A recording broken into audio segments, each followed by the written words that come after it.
Nos encontramos en el libro de los Hechos de los Apóstoles. Es el libro de los Hechos de los Apóstoles y es el capítulo 17.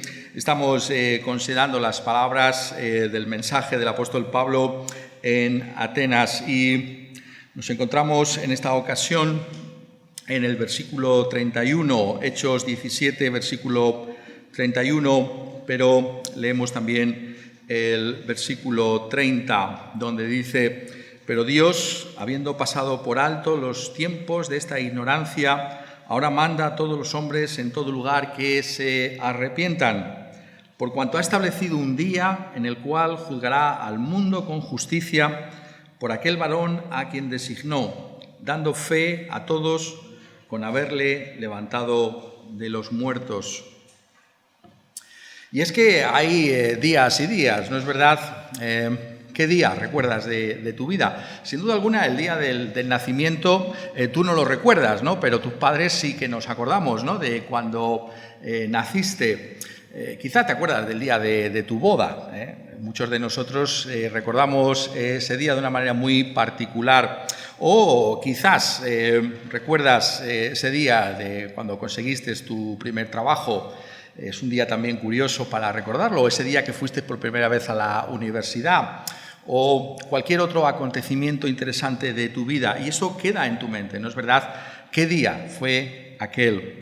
Quizás algunos de vosotros os acordaréis del día de vuestra conversión cristiana. No todo el mundo se acuerda. No es necesario saber el día en el que uno se ha convertido para confesar la fe cristiana. Hay veces que hay personas, sobre todo aquellos que han sido educados en familias evangélicas, que no pueden recordar el día en el que creyeron. Lo importante es que hoy puedas decir que crees. Eso es lo que tantas veces nos recordaba alguien como Jonathan Edwards, ¿no? Cuando alguien fue a preguntarle acerca de la vida cristiana, él dijo: lo importante es que no que te acuerdes del día o de la experiencia que hubo en el pasado, sino que hoy perseveres en los caminos de Dios. Eso es lo importante, pero quizá te acuerdas de ese día, ¿no? El día que te convertiste, o quizá el día de tu bautismo, ¿no? Cuando te bautizaste conforme a la enseñanza de la Escritura, ¿no? Qué bendición el que el bautismo puede hacerse de una manera pública y que uno tenga ese deseo de ser bautizado, ¿no? Qué maravilla. Y los días, quizás que vosotros podáis pensar y que a mí se me han olvidado. Días, ¿qué días recuerdas? ¿Cuáles son los días de tu vida? Pues bien, el cristianismo también tiene que ver con días, y con días particulares. Aquí el apóstol Pablo, predicando en Atenas, llama nuestra atención sobre un día. Dice, versículo 31, por cuanto ha establecido un día. Ha establecido un día. Hay días, pero Dios ha establecido un día particular, un día muy especial. Es el día del juicio final. Pero el apóstol Pablo habla de ese día. ¿Por qué? Tenemos que hacer nuestras preguntas, ¿no es verdad? Muchas veces os digo desde aquí que una de las maneras más inteligentes de leer la Biblia es que vosotros a su vez bombardeéis a los textos bíblicos, es decir, preguntéis a los textos bíblicos: ¿por qué dice esto Pablo aquí? ¿O por qué dice esto Jesús? ¿O por qué lo dice de esta manera? ¿O cómo lo está diciendo? Porque así aprendemos también nosotros. Y entonces la pregunta que tenemos que hacernos es: ¿por qué hablaría de ese día en particular allí en Atenas? ¿Por qué se referiría a ese día? Si conocéis un poco el libro de los Hechos de los Apóstoles, sabréis que Lucas nos da una serie de ejemplos de cómo el Evangelio fue anunciado en distintos lugares del Imperio Romano, y tenemos en cuenta esas audiencias que tenía, ¿no? Desde aquellas personas que mayoritariamente tenían esa fe de Israel, hasta aquí esta parte del libro de los Hechos de los Apóstoles, donde encontramos que son audiencias paganas, es decir, personas que no habían oído hablar de la fe de Israel y, por supuesto, de nuestro Señor Jesucristo. Pero entonces, ¿por qué menciona como parte de esa presentación un día? ¿Por qué hablaría de un día en particular? ¿Por qué del día del juicio final? Y esto tiene que ver con lo que eran las religiones paganas. Las religiones paganas son lo que se conocía como religiones de la naturaleza, es decir, estaban basadas en los ciclos naturales. ¿Qué viene después de un duro invierno? Pues viene la primavera, y después vendrá el verano, y vendrá otra vez el otoño y de nuevo el invierno. Y esos ciclos de la naturaleza se repetían incesantemente. Y por eso los griegos en particular tenían ese concepto circular de la existencia humana. Es decir, no había un día concreto, sino que todo se repite incesantemente. Todo vuelve a donde comenzó. Esa es la idea pagana, es una idea circular del tiempo. Frente a esa forma de entender la vida, la Escritura nos está presentando lo que es la visión misma de Dios. No es algo circular, aunque haya cosas que se repitan en la providencia de Dios, sino que tiene que ver con algo lineal. La historia tiene un comienzo y tendrá un fin. Por eso esto se ilustra, ¿no?, con el mismo concepto de Dios. Dios es el eterno. Nosotros somos criaturas del tiempo y del espacio. Pero Dios ha existido desde siempre y para siempre. No hay nada que se pueda comparar con ese Dios. Y Dios ha establecido los tiempos. Dios ha establecido las cosas que acontecen con un significado especial. El tiempo es lineal para Dios, es decir, hay ocasiones particulares. Y esto está señalado incluso en la manera en que se nos apunta a las realidades mismas del Evangelio. Esto es importante para lo que podría ser el concepto de la historia. Si miráis en el Evangelio de Lucas, es muy interesante como allí en el Evangelio de Lucas, cuando se habla, Lucas es este gran historiador de la antigüedad cristiano, fecha el nacimiento de nuestro Señor Jesucristo de la siguiente manera. Aconteció en aquellos días, Evangelio de Lucas capítulo 2, que se promulgó un edicto de parte de Augusto César que todo el mundo fuese empadronado. Este primer censo se hizo siendo Cirenio gobernador de Siria. Ocurrió en un momento concreto, un día en concreto en el que nació nuestro Señor Jesucristo y da las circunstancias históricas del mismo.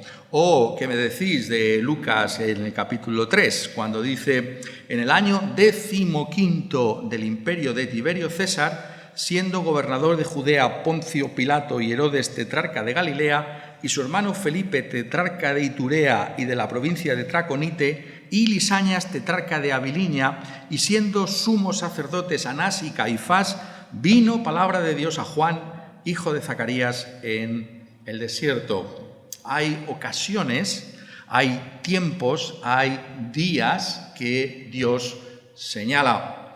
Y este concepto aparece quizás con la mayor claridad posible en una de las epístolas del apóstol Pablo, como es la epístola a los Gálatas, en el capítulo 4. ¿Habéis preguntado alguna vez por qué nació Jesús cuando nació?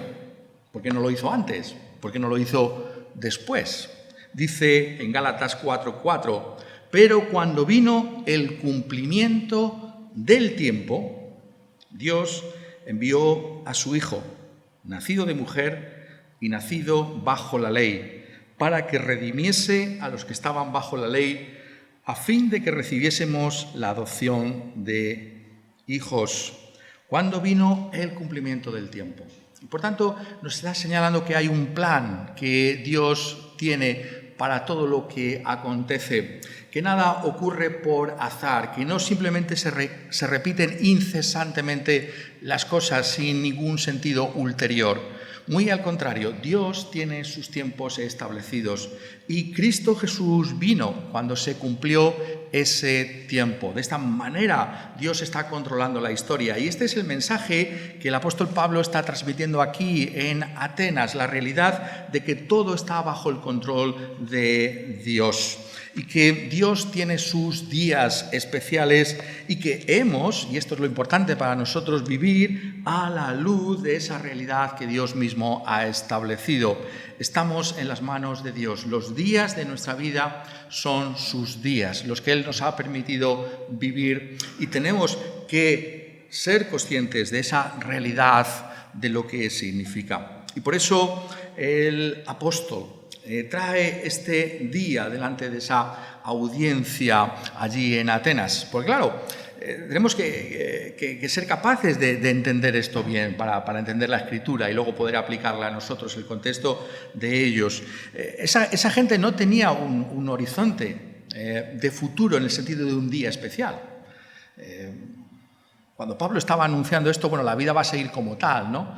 ¿Qué estaban? ¿En el verano cuando Pablo estuvo allí o en primavera? Bueno, pues después vendría otra estación. Y la vida era simplemente algo que continuaba, sin ninguna posible alteración. Pero Pablo, de alguna manera, si lo puedo poner así, les despierta con este aldabonazo. ¿Sabéis una cosa? Que hay un día en el que todo se va a finalizar.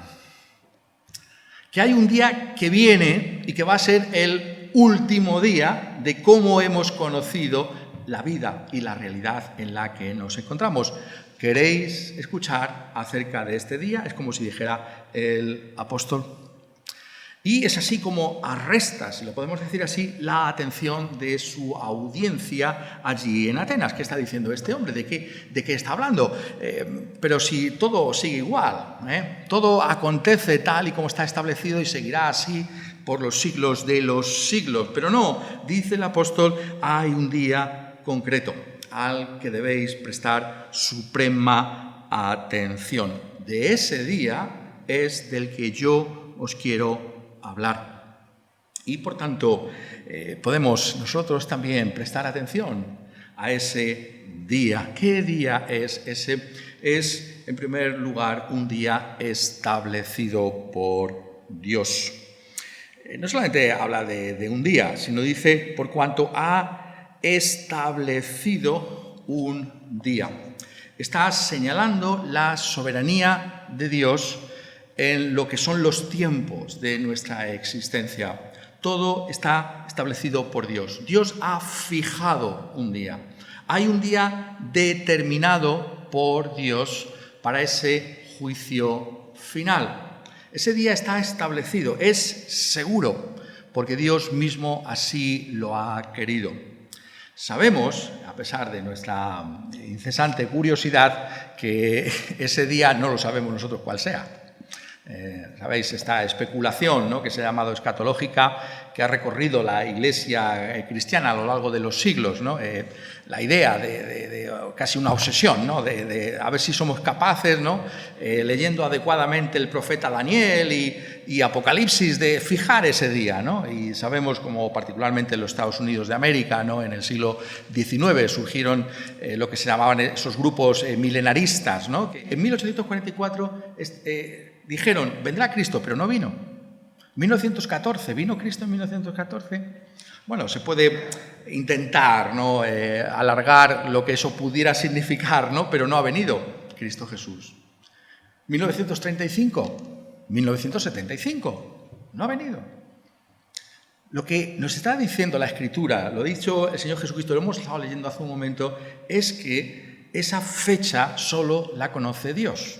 Está establecida, pero forma parte de esos secretos bien guardados que se reserva para sí mismo el Todopoderoso.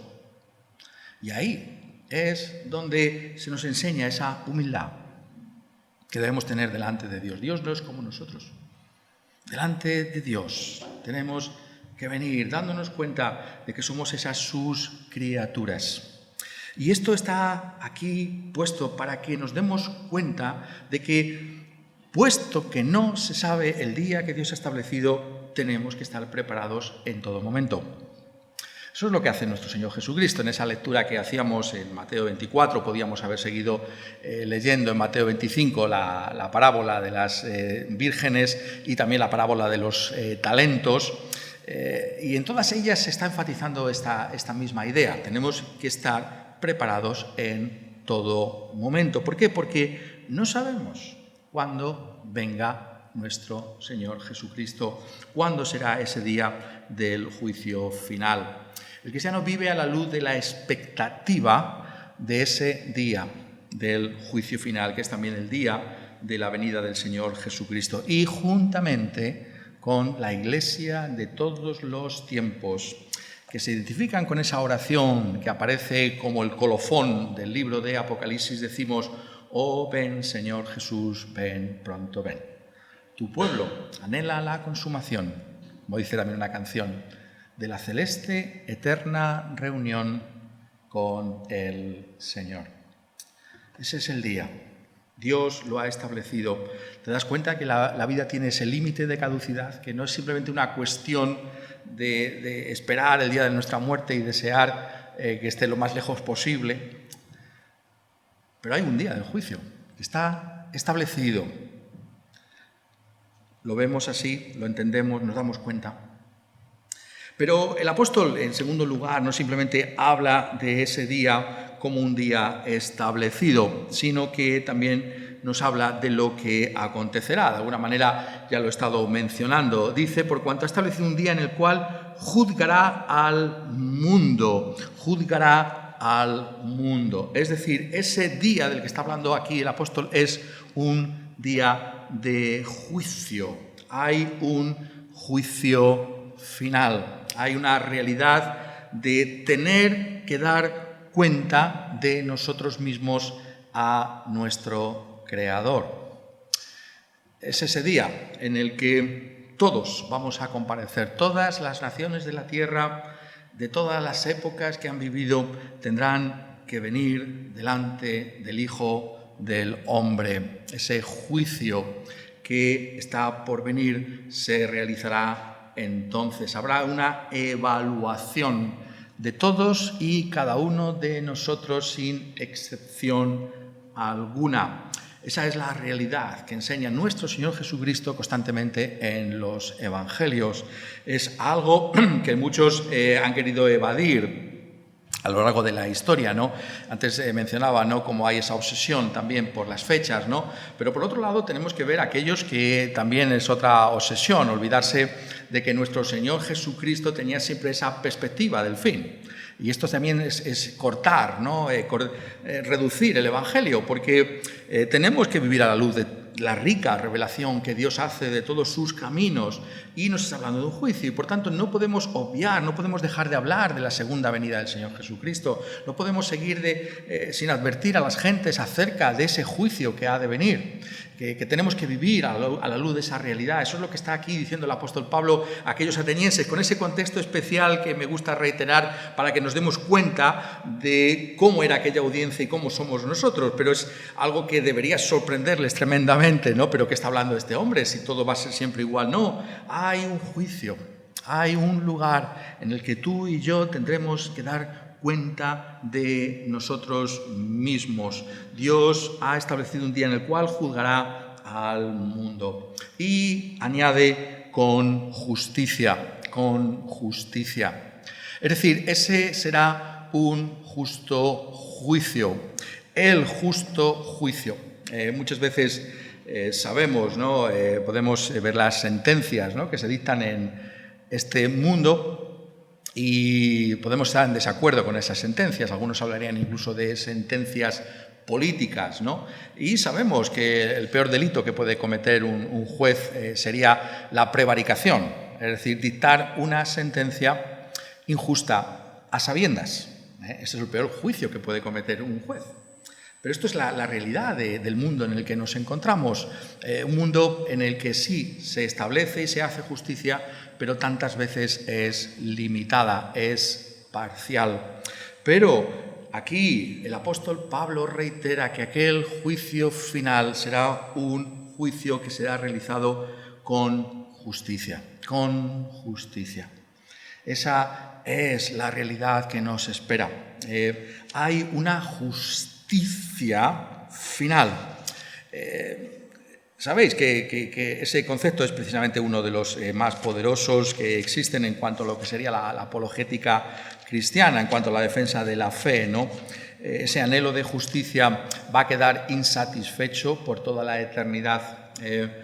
Simplemente alguien habrá podido derramar toda la sangre inocente que haya querido y realmente no se ha podido hacer nada con él, ha muerto cómodamente en su lecho de muerte sin que se pudiera hacer nada con respecto a ese brutal dictador. Bueno, esa no fue la última palabra. La última palabra la tendrá ese día del juicio justo para todos aquellos que tienen que presentarse. Todos y cada uno de nosotros tendremos que hacerlo. Y por eso es tan interesante mirarlo a la luz de lo que caracteriza al cristiano en este mundo, cuando dice el Señor Jesucristo en las bienaventuranzas: bienaventurados los que tienen hambre y sed de justicia, porque ellos serán saciados. El cristiano es alguien que anhela la justicia, lo correcto, lo justo. Pues bien, hay un día establecido en el que Dios hará un justo juicio con justicia en este mundo. Y esto es un concepto que vemos que es fundamental, las bienaventuranzas, porque lo vuelvo a reiterar de otra manera: bienaventurados los que padecen persecución por causa de la justicia. Es un matiz ahí, parece que es algo justo, pero es una persecución injusta porque es una persecución contra el pueblo de Dios. Y dice Jesús, porque de ellos es el reino de los cielos. Bienaventurados sois cuando por mi causa os vituperen y os persigan y digan toda clase de mal contra vosotros mintiendo. Gozaos y alegraos, porque vuestro galardón es grande en los cielos, porque así persiguieron a los profetas que fueron antes de vosotros. ¿Por qué? Porque hay un día en el que se manifestará la justicia completamente. Y esos perseguidores tendrán que reconocer que lo fueron contra Dios mismo. Hay un día de justicia. Por eso el cristiano, nos está enseñando la Escritura, se regocija en ese día del juicio final, porque es un día de justicia. El libro de Apocalipsis también nos habla, como es obvio, acerca de esa realidad, y se pueden mirar varios textos, pero quizás podemos mirar en Apocalipsis capítulo 20 y desde el versículo 11, donde dice: y vi un gran trono blanco y al que estaba sentado en él, de delante del cual huyeron la tierra y el cielo, y ningún lugar se encontró para ellos. Y vi a los muertos, grandes y pequeños, de pie ante Dios. Y los libros fueron abiertos, y otro libro fue abierto, el cual es el libro de la vida. Y fueron juzgados los muertos por las cosas que estaban escritas en los libros, según sus obras. Y el mar entregó los muertos que había en él, y la muerte y el Hades entregaron los muertos que había en ellos, y fueron juzgados cada uno según sus obras. Y la muerte y el Hades fueron lanzados al lago del fuego. Esta es la muerte segunda. Y el que no se halló inscrito en el libro de la vida fue lanzado al lago de fuego. Hay un día del juicio en el que todos y cada uno de nosotros seremos juzgados. Y aquí se habla por esta metáfora, ¿no?, de abrir los libros. En los libros está todo, ¿no? Está todo escrito. Si queréis saber algo, está en los libros, ¿no? Todo está escrito en los libros. Y Dios tiene un libro. Todo está escrito ahí en ese libro, toda nuestra vida. Y es importante darnos cuenta de eso. No hay ningún detalle que no aparezca en los libros de Dios. Dice aquí que seremos juzgados según nuestras obras. ¿Qué es lo que quiere aquí indicar el libro de Apocalipsis? Significa de acuerdo a nuestras obras, es decir, conforme a las mismas. ¿En qué sentido lo está diciendo? Lo dice porque la manera en que nosotros nos hemos comportado en este mundo va a reflejar con claridad si hemos sido o no de nuestro Señor Jesucristo. Es decir, la salvación se nos presenta en las Escrituras por la confianza en el Señor Jesucristo. Es cuando nos volvemos de nuestros malos caminos y depositamos nuestra confianza en Cristo Jesús que somos salvos, somos declarados justos delante de Dios. La salvación es una declaración de justicia por la fe en Cristo Jesús. Pero ¿cómo podemos nosotros concluir de que verdaderamente nuestra vida está orientada alrededor de la persona del Señor Jesucristo? Porque yo puedo decir, no, yo tengo mucha fe, pero la Escritura nos advierte de que esa fe se tiene que manifestar en un comportamiento distintivamente cristiano. Y por eso se nos habla aquí de que Dios mostrará fuera de toda duda razonable si hemos sido suyos o no, si hemos puesto nuestra confianza en Cristo Jesús. Poniendo de otra manera, la fe en Cristo Jesús es una fe que nos transforma, que opera, como dice el apóstol Pablo, por el amor. Es decir, la fe cristiana no es algo que te deja tal y como estabas, donde estabas cuando te encontró, sino que trae en ti una transformación de tu carácter, de tu vida, una nueva orientación, un nuevo sentido de la vida hacia Dios. Y eso es lo que aparecerá con toda claridad en aquel día. Cuando se abran esos libros, se mostrará quiénes son del Cordero y quiénes no. Esto es tremendo, pero la Escritura quiere que lo sepamos. Dios quiere que lo sepamos. Pablo quería que aquellos atenienses fueran conscientes de esa realidad. Pero sin duda alguna, el acento del apóstol Pablo aquí en este mensaje es la sorpresa final, diría alguno, la traca final, ¿no? Es ¿quién tiene en las manos ese juicio? Porque dice, por cuanto ha establecido un día en el cual juzgará al mundo con justicia por aquel varón a quien designó, dando fe a todos con haberle levantado de los muertos. ¿Quién es ese juez? ¿Será un varón? ¿Un hombre? Ha estado, recordaréis, ¿no?, hablando de Dios, y el juicio está encomendado a un varón, a un hombre. ¿A un hombre? ¡Qué sorpresa! Sí, a un hombre le va a ser encomendado el juicio. Dios, el Dios Todopoderoso, pone el juicio en su Hijo amado, nuestro Señor Jesucristo. El Dios hombre, el Dios hombre. Este es aquel que es el juez. Y dice que ha sido designado. La posición que ocupa como juez le ha sido dada por Dios mismo.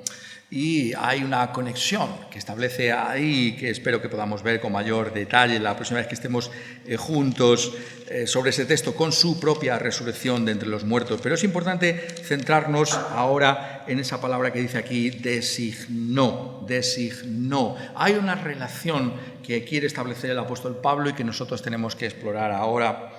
Y es a lo que también se está refiriendo al comienzo de la epístola a los romanos, en el capítulo 1, cuando el apóstol Pablo, sabéis que se presenta a esta iglesia allí en Roma, que él no conocía personalmente, pero que pretendía visitar para que fuera como esa especie de trampolín en su viaje misionero que le quería llevar hasta España, ¿no? Ese es el objetivo. Esta carta fue escrita por España. ¿Habéis pensado alguna vez en eso? Quería ir a España y tuvo que escribir la epístola a los romanos. Quería ir a España para predicar a Cristo Jesús. Pero ¿habéis pensado alguna vez cómo introduce, ¿no?, el Evangelio, ¿no? Esto es muy interesante. Dice Pablo, siervo de Jesucristo, llamado a ser apóstol, enviado, apartado para el Evangelio de Dios. El Evangelio es de Dios. El Evangelio, las buenas noticias de salvación vienen de Dios y solo de Dios. Y añade que él había prometido antes por sus profetas en las Santas Escrituras. El Antiguo Testamento está lleno del Evangelio. Todo el Antiguo Testamento se tiene que ver a la luz del Evangelio. Y dice acerca de su Hijo. El Antiguo Testamento tiene un tema, es nuestro Señor Jesucristo, el Hijo de Dios. Y dice que era del linaje de David según la carne, como esas promesas se cumplieron en el Hijo de David, que es nuestro Señor Jesucristo. Y llegamos al versículo 4, donde dice que fue declarado Hijo de Dios con poder, según el Espíritu de santidad, por la resurrección de entre los muertos. Es la resurrección de entre los muertos lo que muestra quién es este Hijo de Dios encarnado. Es precisamente por esa resurrección de los muertos que Él ha sido puesto en esa posición tan extraordinaria. Aquel que estuvo dispuesto a obedecer como lo hizo para ir hasta una cruz del Calvario y dar su vida, es aquel que ha sido ahora resucitado entre los muertos y que es el único en cuyas manos están nuestros destinos eternos. El Hijo de Dios asumió una carne como la nuestra, aunque sin pecado, para poder así dar una satisfacción plena, completa, por nuestro pecado en aquella cruz. ¿Cómo podía Dios hacerlo si no fuera por esa realidad de esa encarnación? Pero en ese cuerpo, en esa persona, la persona del Hijo de Dios, pudo llevar a cabo nuestra redención. Y es precisamente ese Dios hombre, Dios completamente y hombre completamente. Esta es la auténtica posición cristiana. Es Dios totalmente y es hombre totalmente. No es que sea un poquito menos Dios, un poquito menos un hombre, no. Es Dios plenamente y es hombre plenamente a quien le es encomendado este juicio. Él, y solamente Él, es aquel en cuyas manos estás. Todo gira alrededor del Señor Jesucristo, por tanto. ¿No es algo extraordinario pensarlo desde ese punto de vista? Cuando en estos días estamos procurando, y yo creo que los tiempos llaman muy claramente a esto, a mostrar lo que es lo distintivo de la fe cristiana, tiene que ver con nuestro Señor Jesucristo. No es lo distintivo de nuestra fe cristiana los valores que podamos tener o las doctrinas que podamos afirmar con toda la importancia que ello tiene. Es una persona, es la persona del Señor Jesucristo. Y aquí hay otra piedra más en ese edificio que constituye la singularidad de Jesucristo. Él es el juez. El juez. Todo el universo, pensadlo, todas las generaciones que han venido antes de nosotros, son muchos, pero ahora somos muchos más. ¿Habéis pensado alguna vez eso? Eso sería para otro tema, ¿no? Todos los que vivimos hoy somos más que todos los que han vivido en el pasado, en ese sentido. Porque hoy hay un crecimiento, 7.000 millones. Todos los que nos han precedido, los que están vivos y quienes hayan de venir hasta que Él venga en ese día.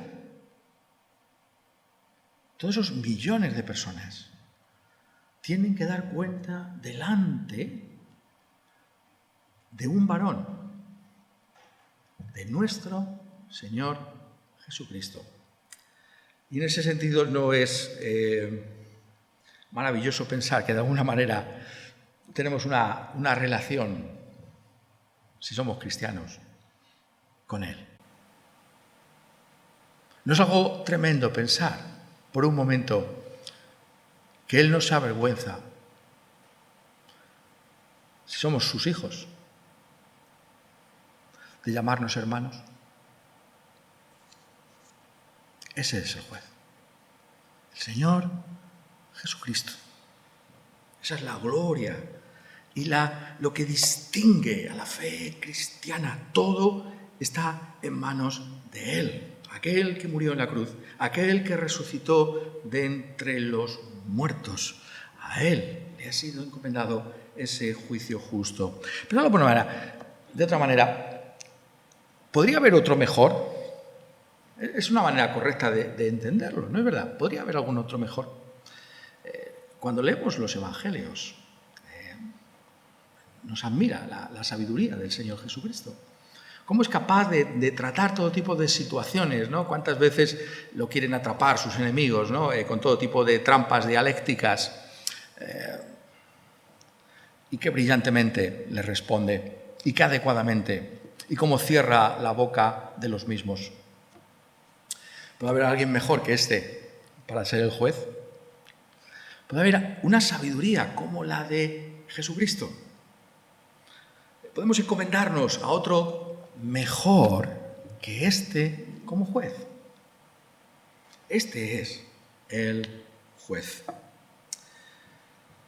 Y a la luz de esta realidad, de este justo juicio y el juez, la Escritura nos dice: ¿estás tú preparado para afrontar ese día? Déjame que lo ponga de esta manera. Aquí es donde se ve el genio de la fe cristiana. Es decir, este paganismo, esta forma de pensar de que todo va a seguir igual, se infiltra entre medio de nosotros, porque es la forma natural. Hablamos del paganismo, ¿no? Pero es la forma natural de pensar, bueno, mañana otro día, ¿no? Bueno, para algunos no será exactamente igual, ¿no? El día de mañana, ¿no? Pero, bueno, mañana es otro día más y parece que vamos a vivir siempre. Eso es el paganismo. Nada cambia. Bueno, un día más. No. Hay un día de dar cuenta. Un día final. Se acabó todo. Ese es el día para el que hay que vivir. Y la pregunta es: ¿estás tú preparado para ese día? La manera de estar preparado es tomar en serio esa realidad. Por eso dice aquí el apóstol, como veíamos la última ocasión, estábamos juntos con el pasaje: Dios manda a todos los hombres en todo lugar que se arrepientan. Ahí vemos cómo toma realmente el poder esa palabra arrepentirse, porque, como decíamos, significa que nuestra vida cambia de orientación fundamentalmente. Estás viviendo sin Dios, estás viviendo como si todos los días fueran iguales, estás viviendo como si no fuera a cambiar nada. Pero si estás orientado en Dios, todos los días no son iguales. Y tienes que vivir a la luz de ese día, porque ese es el día fundamental. Eso es el arrepentimiento, es tomar en serio a Dios y vivir en armonía con la realidad de quién es Dios, abandonando todo aquello que le desagrada y confiando en este justo juez. ¿Estás preparado para afrontar ese día? Esa es la gran pregunta que tienes que hacerte. Quien quiera que tú seas, por muy maravilloso que sea el mañana que te espera y los días buenos por los que pedimos a Dios y oramos que sean de prosperidad en tu vida, pero hay un día de juicio. ¿Estás preparado para ese día? La pregunta es obvia: ¿cómo podemos estarlo? ¿Cómo podemos prepararnos para semejante acontecimiento? No va a haber nada como eso. Cuando llegue será el glorioso acontecimiento de todos los tiempos. Porque allí estaremos todas las naciones. En cualquier otro momento de la historia ha habido unos presentes y otros no. Pero en ese día todos, sin excepción, podéis imaginarlo. Es casi inimaginable, ¿no es verdad? Todas las generaciones que nos han precedido, todas las generaciones que puedan venir. Ese día, ¿cómo podemos estar preparados para el mismo? El apóstol nos ha dicho esa orientación de vuelta a Dios, el arrepentimiento. ¿Pero cómo podemos hacerlo? Bueno, tenemos que recordar que la figura del juez no agota la presentación que hace la Escritura de nuestro Señor Jesucristo. Es el apóstol Juan el que nos dice también: hijitos míos, estas cosas os he escrito para que no pequéis, pero si alguno hubiere pecado, abogado tenemos para con el Padre, a Jesucristo, el justo. Hay algo más en el Señor Jesucristo. Es el juez justo, pero es también nuestro abogado para con el Padre. Hay uno que puede interceder a nuestro favor, que puede defendernos de una manera eficaz delante de Dios y para siempre. Ese es nuestro Señor Jesucristo exclusivamente. ¿Cuál es la base de la afirmación de Juan? Dice: porque Él es la propiciación por nuestros pecados. Y no solamente por los nuestros, sino también por los de todo el mundo. Esa palabra propiciación es una de las palabras más importantes del Nuevo Testamento. Ya se encuentra también en el Antiguo Testamento. Significa que Él ha llevado sobre sí el peso de la justa ira de Dios por causa de nuestro pecado. La ira de Dios ha sido propiciada. Tú y yo estamos, lo dice la Escritura, bajo el justo juicio de Dios.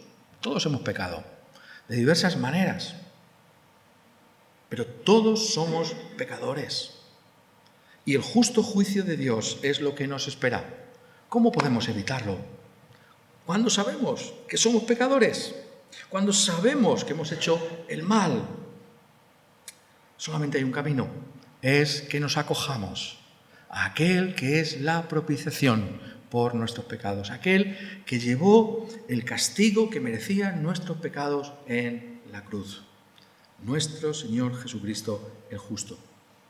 Y si Él fue castigado por nuestro pecado, entonces será justo que seamos perdonados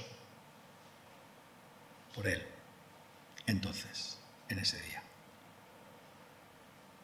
Esa es la realidad delante de la cual vivimos.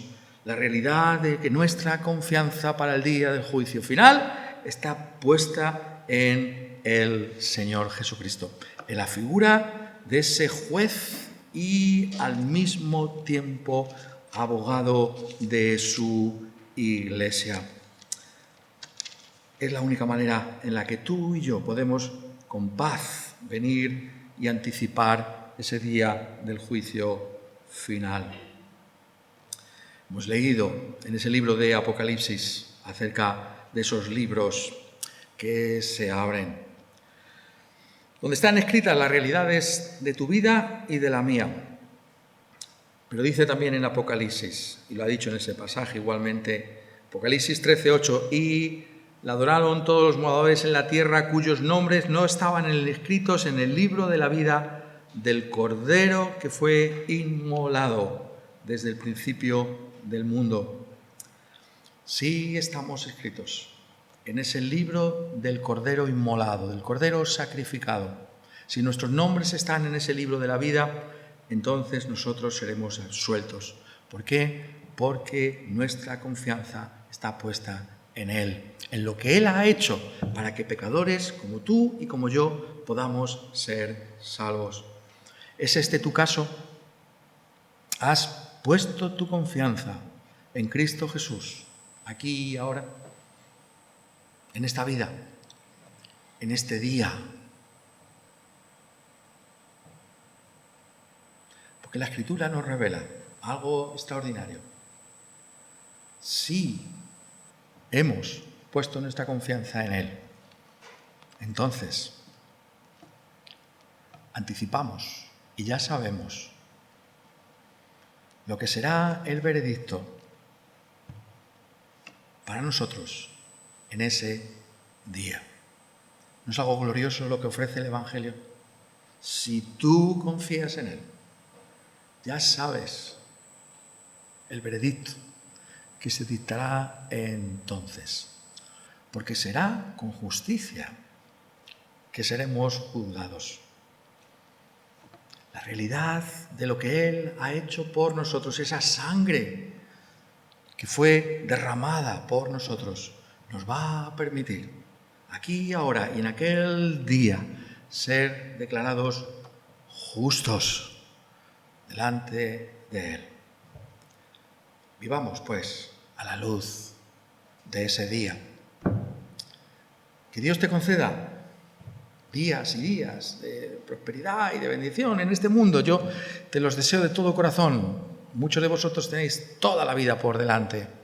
Que Dios os dé muchas bendiciones, os dé muchas cosas buenas en los días venideros.